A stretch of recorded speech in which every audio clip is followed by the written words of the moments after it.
2 decades plus a few years, Les Smith used to come into our homes via the television set. These days, he comes in the company of potential buyers in the competitive world of real estate. If you like high ceiling and natural lights, then this is the one. For those who say, "We miss you on TV," he says, It's nice when people say that. You know, I'd like them to think of me as in my new career now. a new career where on this day he's showing off $1 million listing in Sandbridge. And his communication skills from his television days seem to make this next chapter a natural fit. To me, it's a luxury home that's on the beach. For those who wonder what happened, why the career change, Les doesn't shy away from his truth. I don't think you appreciate life until you get banged up a little bit. Let's look back to one of the last times we enjoyed Les and his flawless television delivery.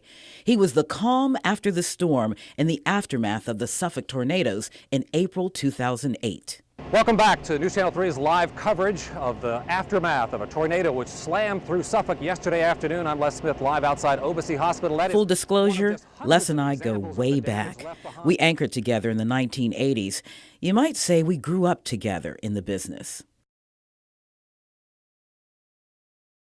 We've shared the triumphs and travails in our public and personal lives.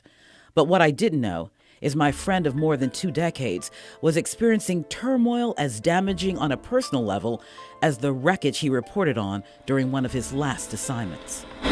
I didn't quit television news. I quit life. He disappeared from the airwaves without explanation. No one knew why. One day, he just didn't come back to work. And when he reemerged, it was as if his personal screen went dark. He didn't know it yet. He was suffering from depression. I like to think of it as a drain. You know, when you first start circling the drain, the circle is wide and slow.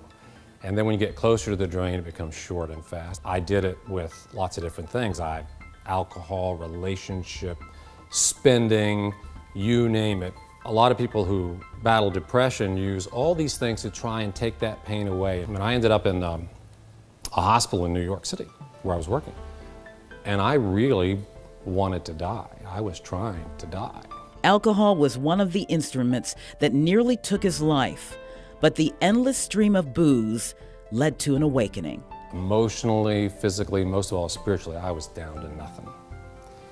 And I believe that when you're down to nothing, God is up to something. That something turned out to be Youth Challenge in Newport News.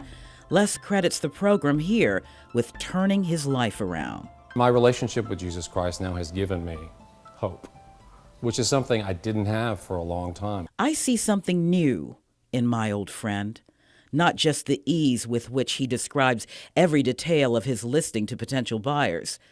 I recognize it as an inner peace that says, yes, my friends, I'm in a good place now. In Psalms, David writes, he rescued me because he delights in me. That's a lot better way to live life than the way I was living before.